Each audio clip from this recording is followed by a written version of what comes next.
Hey, pass the soap.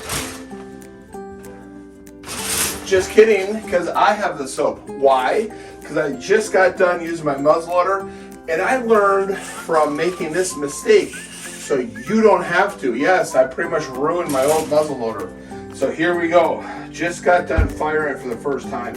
What you want to do is you want to get dishwashing soap in a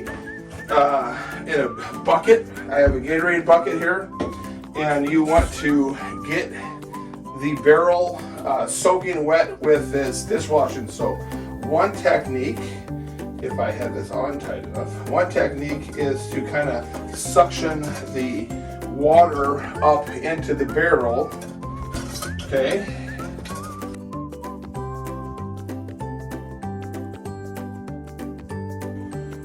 Okay, real quickly, I just want to show you that I'm putting the firing pin and the breech plug in there. Okay, so I'm going to let that soak.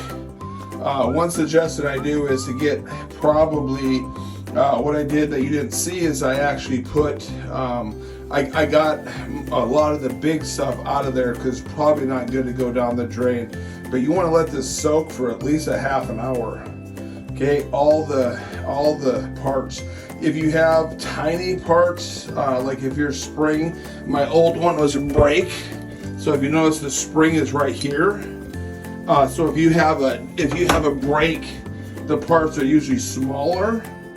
So I would 100% put them in a little tray or something. You do not let them down, so you don't want them going down the drain. So I wanted to show that part as well. So here's step one: soak it in dishwashing soap.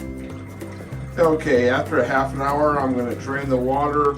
I'm going to rinse it out, and I'm going to let it sit because you don't want to have to use about 20 patches to dry the inside. So I'm just going to let the water drip down for about 10 minutes, and I'll show you the next step.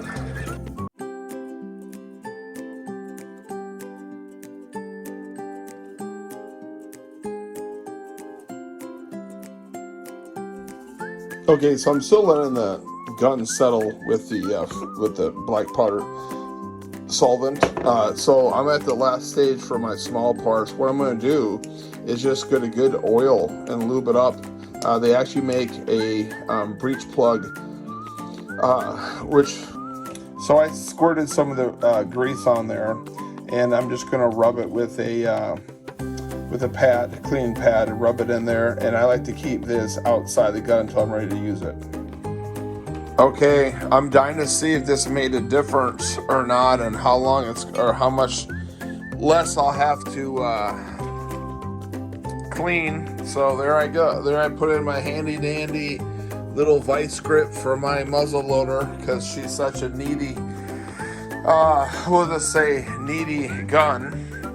And I'm going to get things set up to do the cleaning, see how it goes. All right, so here we go with the ramrod, and I got my barrel vice grip to the pole.